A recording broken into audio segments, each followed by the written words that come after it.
Welcome to బాబా మందిర్. బాబా అంటే spiritual బాబా కాదు, ఒక సోల్జర్ బాబా హర్భజన్. ఈయన 1946లో పుట్టాడట.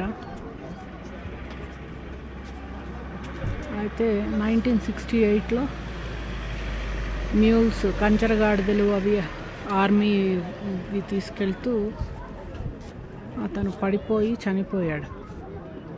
చనిపోయి అక్కడ నీళ్లతో కొట్టుకుపోయి ఎక్కడ పడిపోయాడో అక్కడి నుంచి 2 కిలోమీటర్స్ దూరంలో అతని బాడీ దొరికింది.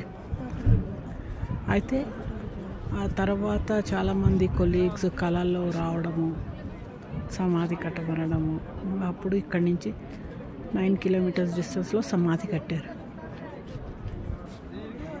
ఈ బాబా హర్భజన్ గారి దగ్గర పెట్టిన నీళ్లు ఎవరన్నా తాగితే అనారోగ్యాలు ఉంటే తగ్గుతాయి అని నమ్మకం.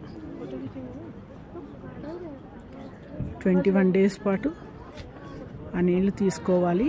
ఆ టైంలో వాళ్ళ ఫ్యామిలీ మెంబర్స్ కూడా ఎవరు నాన్ వెజిటేరియన్ తీసుకోకూడదు.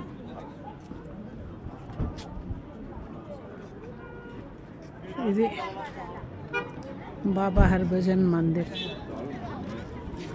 అంటే ఒరిజినల్ కాదు, అది ఇంకా 9 కిలోమీటర్స్ డిస్టెన్స్లో ఉంది. అందుకని కొత్తది ఇక్కడ కట్టారు.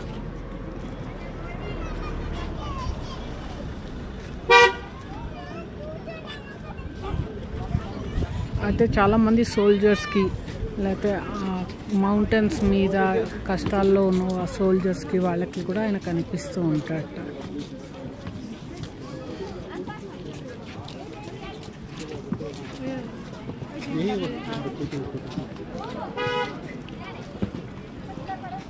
అయితే యంగ్ ఏజ్లోనే చనిపోయినా he wanted to serve our country. అందుకని ఆయనకి రెస్పెక్ట్ ఇచ్చి ఆర్మీ వాళ్ళే మెయింటైన్ చేస్తున్నారు ఆయన మందిర్.